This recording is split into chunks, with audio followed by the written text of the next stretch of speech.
You are born into a house that never talks about work. Your father is a federal employee on paper. Your mother is in administration. There are no medals on the wall. There are no war stories at dinner. There is just silence and rules. You learn the first skill early. Don't repeat what you hear. At school, you watch kids brag about their paras. You don't. You learn to read faces instead. You learn which teacher likes obedience, which teacher likes confidence, which teacher likes paperwork done perfectly. By the time you are 17, you understand something simple. The system does not reward the smartest person.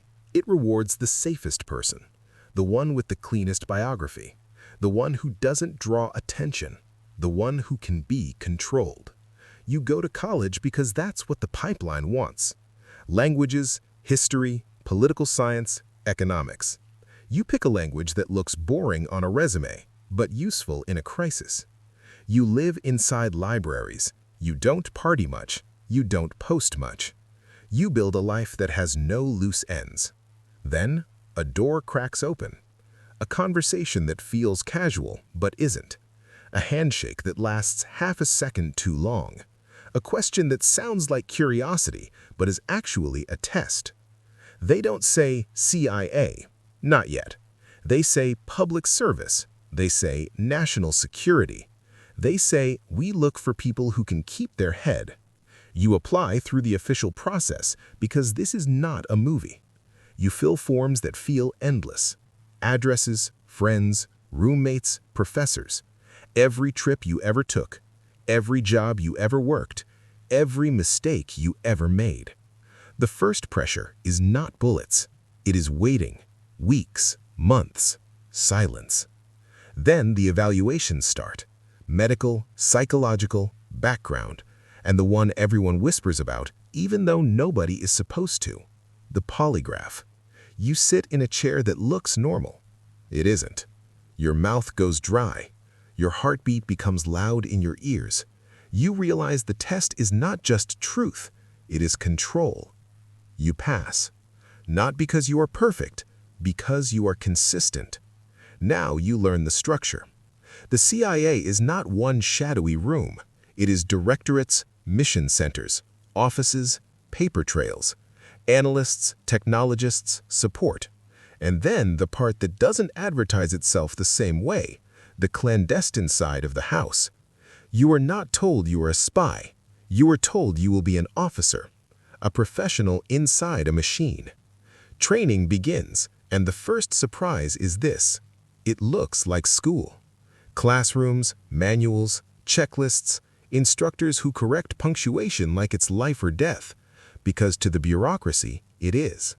You learn that intelligence work runs on writing, reports rewritten 3 times, headlines argued over, adjectives stripped out, every sentence forced to earn its place. You learn compartmentalization. Who gets to know what? Who signs what? Who reviews what? Oversight exists, but it moves at the speed of committees and fear.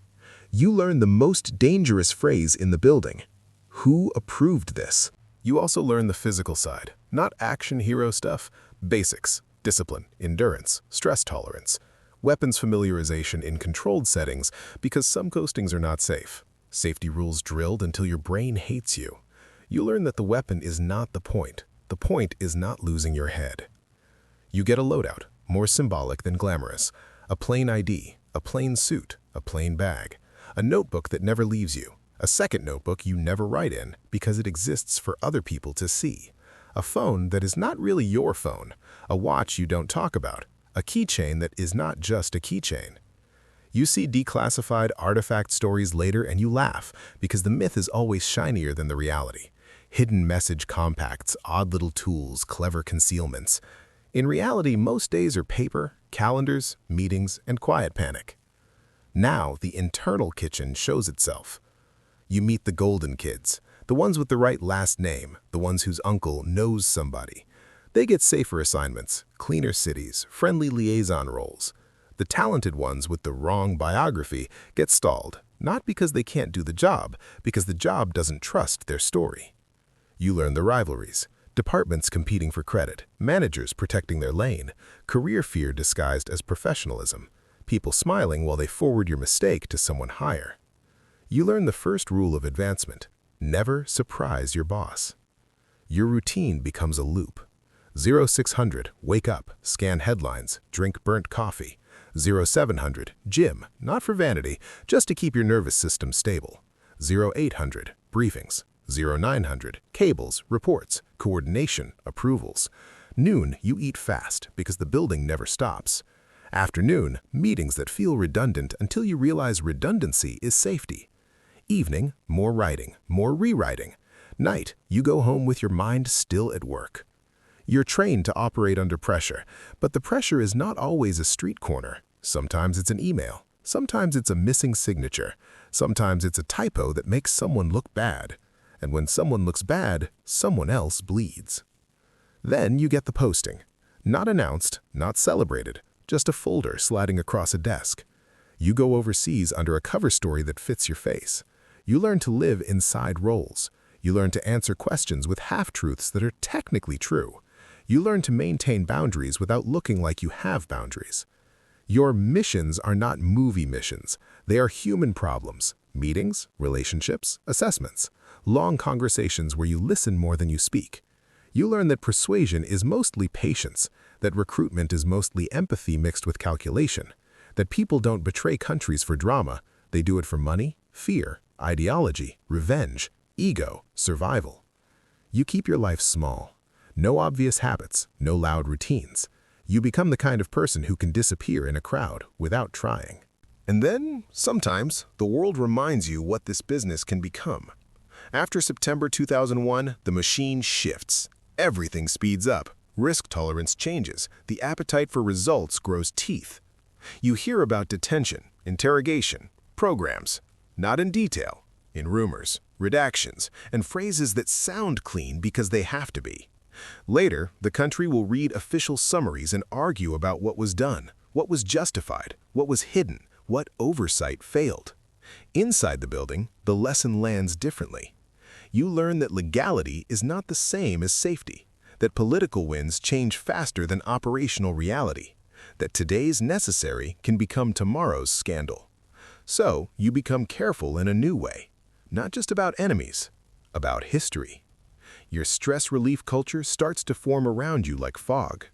It's not glamorous. It's fluorescent light and stale air. It's chain smoking outside a secure door. It's late-night drinking that nobody calls alcoholism because nobody wants to look in the mirror. It's jokes that aren't funny. It's relationships that break because you can't explain your life. It's sleeping 3 hours and calling it fine. You don't feel like a hero. You feel like a person carrying weight that never gets set down. Myths versus reality hits you hard. Myth, you're a lone wolf with gadgets. Reality, you're a case file with 10 reviewers. Myth, you do whatever you want. Reality, you do what gets approved. Myth, the job is action. Reality, the job is judgment. Myth, the hardest part is danger. Reality, the hardest part is time. Slow pressure, slow fear, slow erosion. And then the system shifts again. Budgets move, priorities rotate, leadership changes. Programs get cut, programs get renamed. One day you're essential. The next day you're not aligned with core mission. You watch how intelligence is also politics, whether anyone admits it or not. You watch careers rise and collapse on narratives. You watch people protect themselves first, then the mission. Years go by. You start to feel the cost in your body. Not dramatic injuries, just attrition. Tight jaw, bad sleep, stomach problems. A nervous system that never fully turns off. Then comes the part nobody puts in the recruiting video, the exit. You leave with no parade. You leave with a handshake and a warning. You leave with skills you can't list on a resume. You leave with stories you can't tell at a bar. Your pension is fine on paper until inflation laughs at paper. You do a few consulting gigs because everyone does. Private security, risk advisories, corporate due diligence, gray market work that lives in the space between legal and moral, and you keep telling yourself you're only doing the clean parts. Some people spiral. Some people drink too much. Some people chase adrenaline because they don't know how to feel normal. Some people become the bitter version of themselves, talking about the good old days that were mostly exhaustion. You try to build a regular life.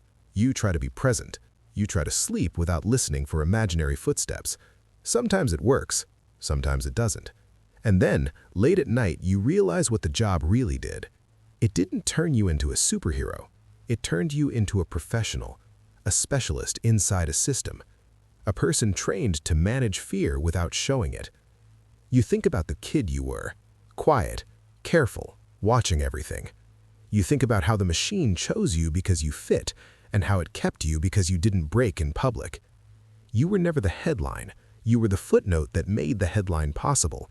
You were the person behind the curtain doing the boring work so someone else could speak confidently at a podium. And now the question sits in front of you like a final form you can't edit. Who were you? Hero? Villain? Or just a professional inside a machine?